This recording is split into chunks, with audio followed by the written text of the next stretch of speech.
Aprilina Prestari yang seorang copywriter. Nanti kita nggak cuma dapat teorinya aja, kita langsung praktek lah. Betul sekali. Siapa tahu nanti bisa berguna untuk bikin caption Instagram biar lebih menarik gitu kan. Untuk promosi buku misalnya, itu bisa juga. Copywriter tuh udah pekerjaan yang paling banyak dibutuhin sih. Betul. Oke. Ini saya mengutip suatu tulisan ini. Dengan berpindah posisi. Yang penting yakin bahwa pilihan itu memang sesuai dengan keinginan dan kemampuan. Aprilina Prestari dalam surganya jadi copywriter. Mari kita sambut. Yang pertama adalah moderatornya dulu. Ya, Moderator dari Rizky Kilda Amalia. Beliau adalah master studi dan beliau merupakan seorang mahasiswa master di Universitas Negeri Yogyakarta dan juga guru madrasah di Yogyakarta. Dan saat ini aktif berorganisasi dan menjadi koordinator Forum Indonesia Muda Yogyakarta. Untuk Mbak Rizky Kilda Amalia, apakah sudah siap? Sudah ready? Sudah siap? Sudah siap. Biasa kita minta spilan dong nanti. Spoiler dikit. Ya. Jadi di sesi kali ini kita akan belajar tentang copywriter tadi yang seperti yang sudah dijelaskan. Mungkin di sini ada profesi copywriter, apakah benar kalau posisi copywriter ini hanya nulis caption doang gitu ya? Nah ini akan kita kulik lebih dalam pada sesi kali ini. Oke, siap. Bakal menarik banget ya Nabila ya? Aku udah gak sabar sih, ini kan Gen-Z banget. Oke, langsung kita mulai aja ya untuk sesi ini. Jadi buat Rizky Kilda, dipersilakan untuk sesi ketiga ini. Baik. Terima kasih kakak MC yang tampan dan cantik. Oke, assalamualaikum warahmatullahi wabarakatuh. Waalaikumsalam warahmatullahi wabarakatuh. Ya, senang sekali karena pada siang hari ini saya bisa bertemu dengan Bapak Ibu sekalian. Saya di sini memanggil teman-teman mungkin ya, supaya bisa Iyalah, tua amat. Enggak lo ya, tidak menerima takdir ya. Sebelumnya saya juga Kalau jadi ibu-ibu ya. teman sini, bagaimana kabarnya dulu dari teman-teman di sini, gimana kabarnya? Sudah kenyang? Sudah kayaknya ya. Yang saya tadi sudah bilang bahwa kalau misalnya saat ini teman-teman di sini juga sedang ingin switching karir misalnya ke dalam dunia copywriter atau mungkin sedang kepo sebenarnya copywriter ini kerjanya ngapain sih? Nah, maka teman-teman di sini sudah berada di tempat yang sangat tepat karena di sini kita akan mengulik dengan lebih dalam apa itu profesi copywriter dan terkaitannya dengan finansial penulis.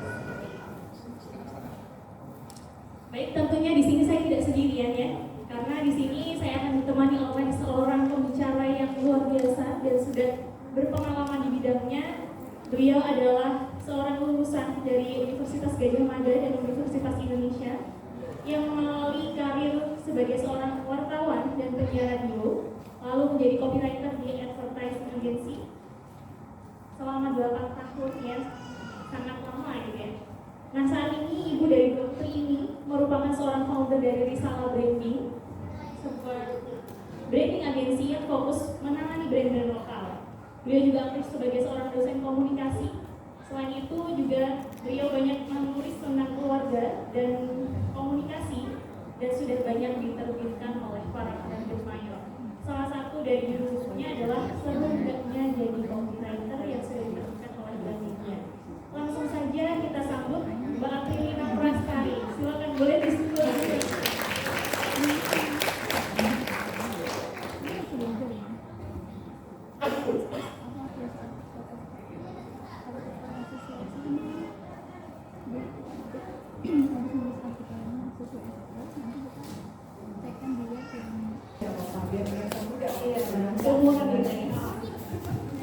Bagaimana kabarnya Mbak April? Alhamdulillah. Saya sehat ya. Dari waktu dulu sih sebenarnya untuk teman-teman yang sudah kita juga manggil teman-teman aja ya. Iya. Untuk teman-teman yang sudah hadir jauh-jauh dan masih ada di ruangan ini ya. Suaranya kedengaran jelas ya kan? Kurang keras. Kurang keras. Oke. Udah nggak apa-apa lah ya. Oke. Oke baik. Setelah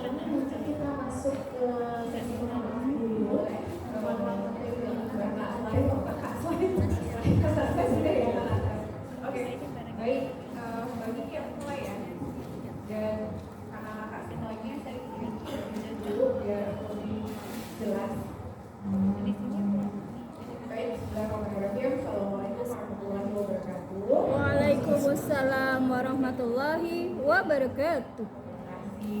Oke, ini mungkin salah satu buku yang sudah diterbitkan oleh Gramedia ini tahun sekitar 2013. Jadi pada saat itu saya menulis buku tentang seru gaknya jadi copywriter.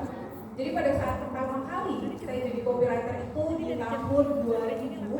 Waktu itu profesi copywriter tuh masih menjadi satu profesi yang orang nggak tahu ini apaan sih gitu ya. Sampai akhirnya sekarang banyak orang ngomongin, oh copywriter nih, pokoknya yang punya jadi copywriting dan lain-lain gitu. Nah sayangnya sekarang ini teman-teman karena digital yang sudah semakin kuat, kebanyakan dari teman-teman kemudian banyak yang menyempitkan profesi copywriter itu hanya berkaitan sama digital atau hanya nulis caption gitu ya. Jadi saya mau mengulas dulu angkarannya atau gimana sih sebenarnya copywriter itu atau copywriting itu kegiatannya itu ada di dalam sebuah proses komunikasi pemasaran itu ada di mana gitu ya. Oke, boleh next slide mas. Dan ini yang sering saya suka tanya sama teman-teman untuk mahasiswa saya ketika misalkan semester 3 mereka belajar mata kuliah copywriting gitu ya. Apa sih copywriting menurut teman-teman? Dan rata-rata sekarang ini tahunya adalah buat tulis caption. Rata-rata kayak gitu. Padahal sebetulnya ya kalau kita balik atau kita flashback dulu sebenarnya copywriting itu ada posisinya di mana? Oke, mungkin agak terlalu kecil ya. Jadi sebenarnya copywriting itu hanya sebagian kecil kegiatan di antara begitu banyak ya aktivitas marketing communication atau komunikasi pemasaran yang ada gitu. Jadi dia bisa masuk di advertising, dia bisa masuk di digital marketing, dia bisa masuk di direct response marketing, bisa di personal selling, bisa di public relation dan banyak. Nah, kalau teman-teman mengasumsikan atau mengoneksikan dia dengan kegiatan digital, dia sebenarnya hanya sebagai kecil di bagian digital marketing, gitu ya. Jadi hari ini kita akan bedah supaya nanti nggak salah ya. Jadi karena masih ada yang suka balik-balik nih antara copywriter dengan content writer, menyamakan tugas dan fungsinya. Walaupun mungkin kalau teman-teman jadi copywriter di agency, teman-teman mungkin akan boleh double job juga, tapi sebenarnya kita mau tahu dulu nih copywriter itu sebenarnya apa gitu ya. Oke, next slide. Oke, gimana sih sebenarnya copywriter itu bekerja? Mungkin tadi ada obrolan menarik sama Mbak Kiki. Mbak, kalau mau jadi freelance copywriter, itu lebih enak kerjanya gimana? Oke, sebenarnya kalau saya dulu awalnya pertama kali adalah bekerja di advertising agency. Advertising agency itu bermacam-macam. Ada kayak ya, full service advertising agency. Artinya dia adalah sebuah agency yang menawarkan jasa yang tadi banyak tadi, dari mulai bikin iklannya, kreatifnya, media placementnya, terus kemudian sampai ke strateginya juga. Ada juga sekarang lagi banyak-banyaknya digital agency. Jadi mungkin teman-teman blogger mungkin tanya, nanti kalau blogger itu mainnya kemana ya? Teman-teman boleh kenalan-kenalan sama teman-teman di digital agency gitu ya. Nah, teman-teman juga bisa bekerja di PR agency, dan ini adalah beberapa tempat di mana seorang copywriter bekerja. Sebenarnya kalau misalkan di agency, biasanya teman-teman akan berprofesi sebagai full-time copywriter atau copywriter karyawan tetap, bukan freelance ya. Walaupun ada nanti yang porsinya sebagai seorang freelancer. Nah, kalau teman-teman bekerja di full service advertising agency, teman-teman nanti pertama akan bikin TV komersial. Pasti teman-teman tahu ya dong, TV komersial, iklan TV yang sering teman-teman nonton di TV, itu adalah namanya kita istilah adalah TV komersial. Iklan radio atau teman-teman suka dengan Spotify, terus kemudian ada iklannya, itu juga dikerjakan oleh seorang copywriter. Bikin radio spot, bikin ad libs, bikin print ad, BTL, dan lain-lain. Jadi sebenarnya copywriter tuh kerjanya banyak. Bahkan dulu banget ketika saya bekerja di sebuah agency yang ngurusinnya lebih kepada brand identity sebuah perusahaan, itu kita bikin kalender khusus dan meng-hire copywriter khusus untuk bikin kalender. Jadi kalau teman-teman dapat kalender dari perusahaan, terus ada kopinya bagus-bagus, nah itu dikerjain oleh seorang copywriter. Nah, ketika teman-teman ke digital agency baru akan banyak misalkan handling social media satu brand tertentu, atau ngurus web atau blog, baru arahnya ke sana. Ya, gimana lagi sih teman-teman copywriter bisa bekerja? Boleh next slide. media bisa atau di divisi komunikasi atau PR promosi di sebuah perusahaan. Konteksnya kalau di sini itu biasanya full time.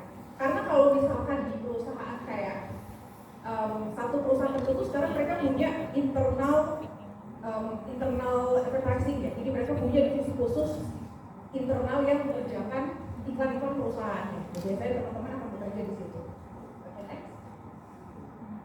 Nah, mau tahu dong ada yang udah pernah jadi atau sedang jadi copywriter ada? Ada? Jadi copywriter? Jadi copywriter.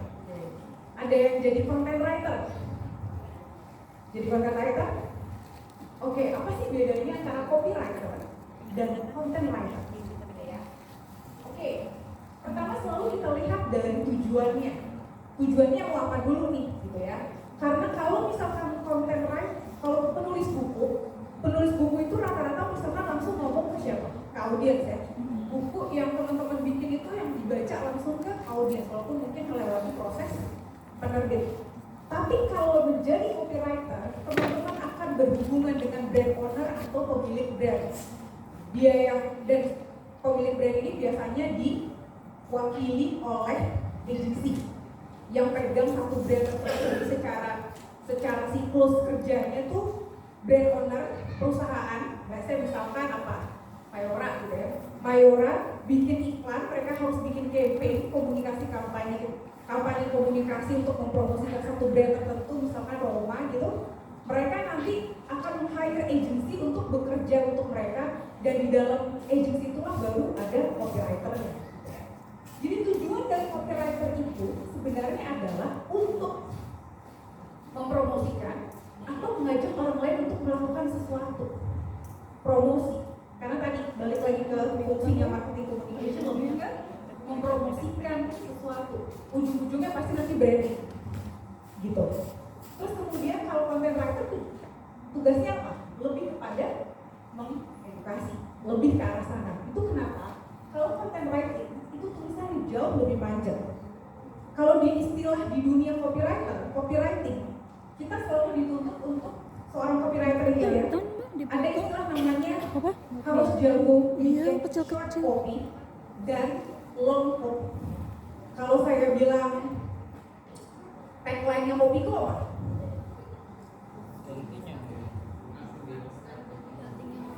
Ganti saja kopi itu tagline atau bukan? Gantinya ngopi, benar. Gantinya ngopi itu adalah tagline. Dan yang bikin adalah seorang copywriter. Tapi ada saatnya nanti seorang copywriter harus menulis panjang, bikin company profile, bikin editorial panjang, itu logo.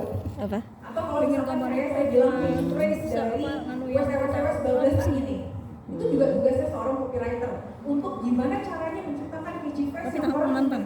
Karena pada dasarnya balik lagi tujuan komunikasi pemasaran adalah bagaimana menempelkan brand itu di kepala konsumen ya. Jadi kita sebut itu namanya brand positioning.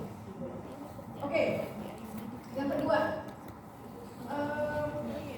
penulisan menyesuaikan dengan jenis jenis iklan yang dibuat dan target audiensnya. Seorang copywriter, jadi kayak dulu saya waktu beberapa tahun itu menjadi copywriter, kalau saya punya pegang brand perempuan itu contohnya apa? Pons misalnya. Gaya saya berbicara itu harus sesuai dengan perempuan.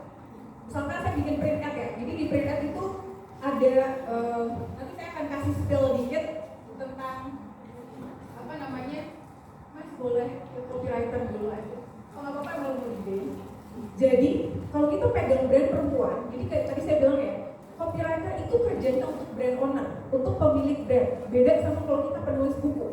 Maka kita harus berpikir kalau misalkan kita ngomong sama perempuan, bikin print ad atau iklan media cetak atau TVC, maka cara kita berbicara kepada mereka harus menyesuaikan dengan ibu-ibu. Ya saya ibu-ibu itu kan senang, halo Bu, gimana ya caranya biar anak-anak menggunakan gayanya kayak gitu. Jadi menyesuaikan dengan target audiensnya. Kalau misalkan kita bikin jadi copywriter yang pegang brand remaja, cara kita ngomong juga kayak ngomong sama anak remaja, ya, jadi beda. Tapi kalau content writer cenderung tidak terlalu cenderung formal dan tidak terlalu menyesuaikan dengan siapa audiensnya, gitu ya. kemudian cenderung formal dan sangat memperhatikan SEO untuk Bukan copywriter. copywriter, content Apakah copywriter tidak memperhatikan SEO? Tergantung. Dia menjadi copywriter di mana? Tugasnya kerjain apa? Kalau dia bikin iklan TV, bikin iklan radio atau print, mereka nggak akan butuh namanya SEO. Tapi kalau misalkan mereka mengerjakan hal yang lain, SEO itu sangat dibutuhkan. Jadi ada perbedaan walaupun mungkin agak-agak tipis dan kecenderungannya karena menjadi copywriter itu tidak mudah. Bahkan kecenderungannya mereka yang menjadi copywriter akan lebih mudah menjadi content writer dibandingkan sebaliknya. Gitu. Jadi kalau teman-teman mau belajar copywriting, kegiatannya copywriting, maka belajar dulu dari keseluruhannya. Nanti kita akan jalan sejauh mana sih itu bisa menopang kehidupan gitu ya. Oke. Ini nanti kita next skip dulu, boleh kan? Ada yang jurusan komunikasi di sini? Ini pertanyaan yang paling sering ditanya ke teman-teman atau ke saya gitu ya. Harus nggak sih saya jurusan komunikasi kalau saya mau jadi copywriter atau jadi content writer? Sebetulnya enggak, tapi paling tidak teman-teman, karena beberapa teman copywriter saya dulu ada yang lulusan psikologi, ada yang jurusan sastra Indonesia dan sastra Inggris. Nanti yang soal Inggris itu memang penting banget tadi ya, seperti yang Mbak Sinta bilang, betapa pentingnya bahasa Inggris, karena dan kalau kita punya kemampuan kalian bahasa Inggris itu akan jauh lebih. Gak harus, tapi paling tidak teman-teman punya pemahaman tentang komunikasi pemasaran, tentang komunikasi minimal itu ya. Terus kemudian karena kalau di jurusan komunikasi kita punya satu mata kuliah, jurusannya namanya mata kuliahnya adalah penulisan naskah iklan atau copywriting, dan itu biasanya sampai 14 sesi.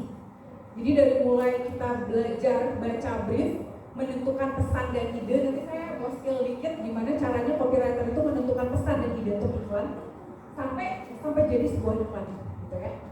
Oke. Apa yang harus dikuasai copywriter?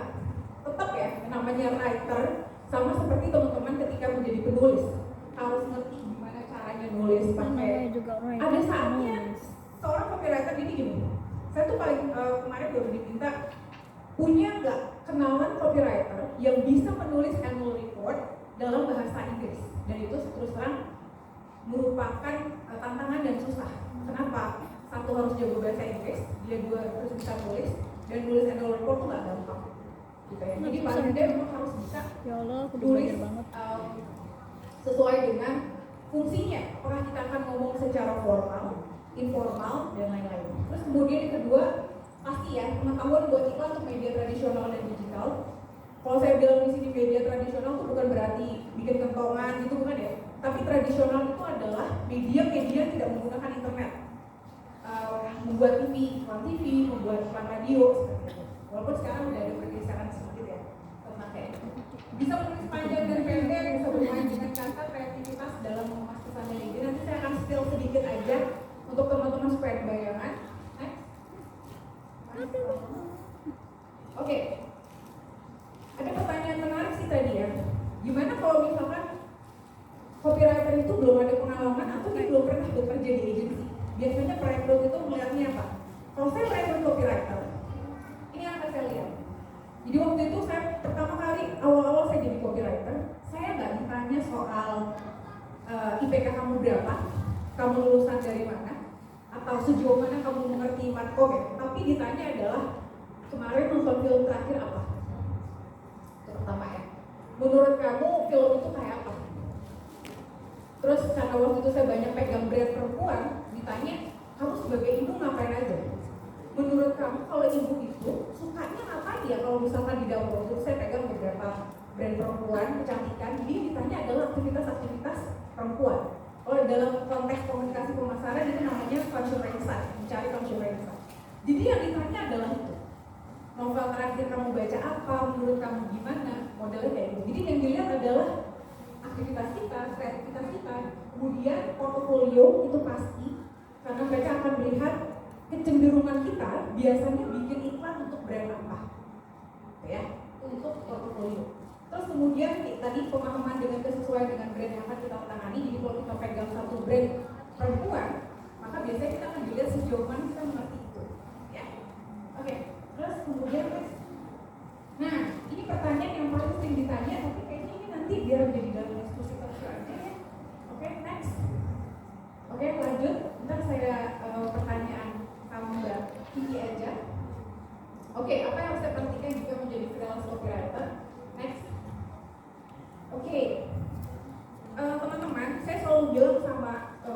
semua tim, dan itu yang saya lakukan juga di Risama Branding, bahwa semua tim kalau kita mau jadi freelancer kita harus satu pelajari SPK.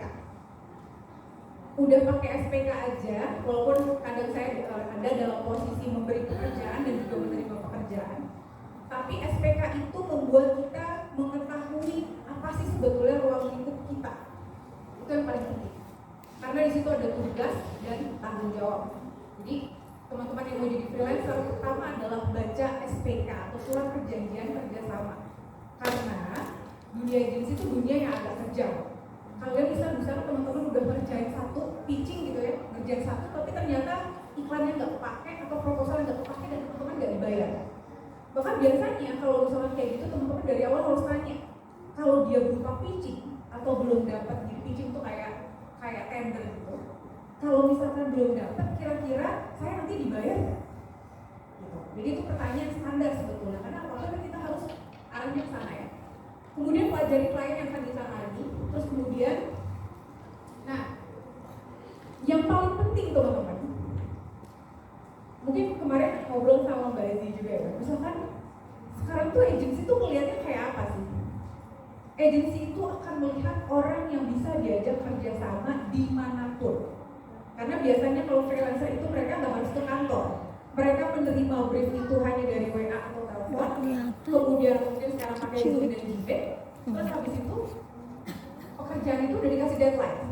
Jadi terus terang saya sendiri kalau punya tim, karena tim saya di mana-mana, biasanya dari awal saya sudah kasih rambu-rambu. Kalau misalkan deadline-nya tanggal 5 Maret dan kemudian lewat dari deadline, biasanya nggak akan saya perpanjang. Kenapa? Nah, ini yang perlu teman-teman ketahui bahwa ketika teman-teman bekerja di penulis buku misalkan, teman-teman akan berhubungan dengan penerbit. Tapi kalau teman-teman bekerja dengan agensi, mereka mempertahankan hidupnya ke klien mereka sendiri juga, ke brand owner. Jadi mereka juga harus pegang tim yang memang mereka bisa percaya. Itu yang jadi tantangan. Ya, jadi mau dimanapun, ketepatan waktu, kemampuan fast respon itu harus bisa dilakukan. Jadi itu kelihatannya sepele, tapi sebetulnya penting banget. Lanjut. Nah, ini juga mungkin satu hal yang paling penting ya teman-teman. Copywriter tuh udah banyak. Sama kalau seperti teman-teman blogger udah banyak, content writer udah banyak. Saya pernah pada posisi di mana harus mencari tim, bukan copywriter sih, tapi content writer. Walaupun itu kami berbeda, tapi hampir mirip sebetulnya dalam arti fungsinya untuk beberapa hal ada yang sama. Itu biasanya mereka semakin teman-teman menguasai satu spesifik topik tertentu, ditambah penunjang dengan bahasa Inggris misalkan, itu akan jauh lebih berdampak. Jadi saya pernah kerja sama dengan United Nations, waktu itu dia pengen bikin salah satu dengan UN-nya, mereka mau bilang bagaimana dampak satu UN agency mereka di Indonesia. Itu yang harus dilakukan adalah dari mulai research, kemudian wawancara, terus kemudian menulis kira-kira apa yang udah didapatkan dari si penerima manfaat, kemudian diterjemahkan dalam bahasa Inggris. Itu jauh lebih mahal karena dibayarnya dolar. Itu jauh lebih mahal ketimbang misalkan teman-teman mungkin mengambil topik yang cenderung umum dan banyak orang ketahui. Waktu itu saya pernah harus mencari content writer yang fokusnya lebih ke manajemen akuntansi. Pernah juga harus mencari yang fokusnya adalah teknik. Jadi sebenarnya teman-teman, kalau teman-teman punya satu kelebihan dan penguasaan dari satu topik tertentu itu, gak apa-apa, itu jadi positioning teman-teman untuk bisa bilang ke agensi bahwa ini loh, saya punya satu topik yang saya kuasai betul, dan itu biasanya harganya jauh lebih mahal. Untuk detailnya nanti kita bisa sambil ngobrol-ngobrol. Lanjut. Oke. Ini yang biasa ditanya sama teman-teman. Copywriting tuh cuma nulis-nulis caption doang gitu. Padahal sebenarnya kita akan lihat gimana cara si copywriter ini bekerja. Ya, boleh next. Oke. Ini print ad ya teman-teman. Ini adalah award-winning print ad beberapa tahun lalu. Brandnya adalah LG. Kemudian mereka lagi mengeluarkan ini print ad lama tapi award-winning. Saya nanti mau nanya sama teman-teman kira-kira pesannya apa sih yang mau disampaikan. Jadi copywriter itu tadi ya menggali kreativitas, dan biasanya ketika mereka bikin iklan, mereka akan selalu ngomong soal dari sisi pesannya apa, idenya apa, gitu. Selalu kayak gitu. Kalau dalam istilah makro tuh what to say-nya apa, how to say-nya apa. Gitu. Nah, ini LG. Masih Apa amatiran tulisannya di bawah nggak baca sih. Boleh digedein nggak mas? apa ya, supaya kita itu mendongkrak Paling bawah mendongkrak kebaca nggak? perusahaan gitu ya bos. Oh, more battery, more cost. Ini adalah LG yang Gampang gitu. daya atau kapasitas baterainya tuh lebih kuat. Bukan Boleh ke atas lagi?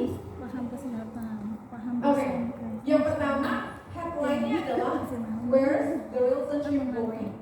Sementara yang kedua, honey, what's that red mark on your collar?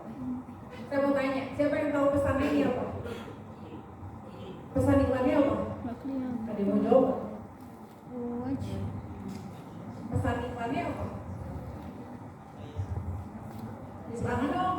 Yang mau jawab boleh tuh Ada yang mau jawab nggak? Pesan iklannya apa? Ani, Ada? Ada? di mana? Mas.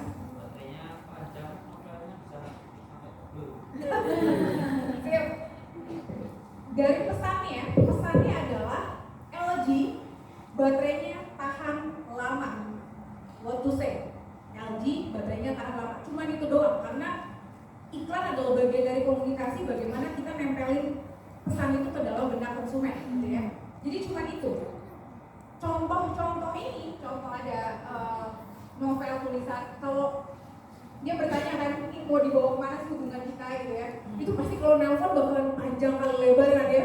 Pasti cewek-cewek tahu tuh, panjang 2 jam gak selesai-selesai. Mereka aman karena soalnya baterainya tahan lama.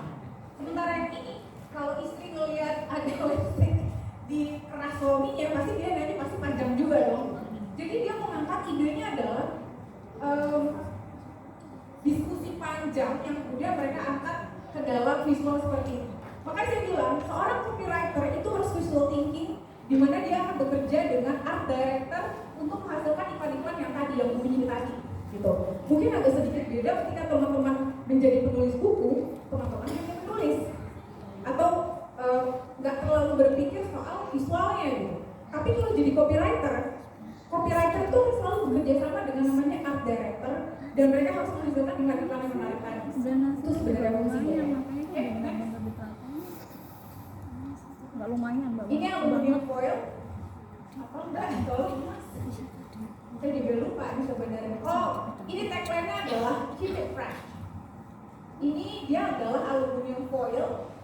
Tagline-nya keep it fresh. Ada yang bisa kasih korelasi nggak antara visualnya dengan keep it fresh tadi? Kenapa mereka nonjolin visualnya tuh kayak apa sebenarnya? Kalau teman-teman perhatiin bukan cuma aluminium foil ya, tapi ini apa? Kayak apa? Bisa. Mirip apa?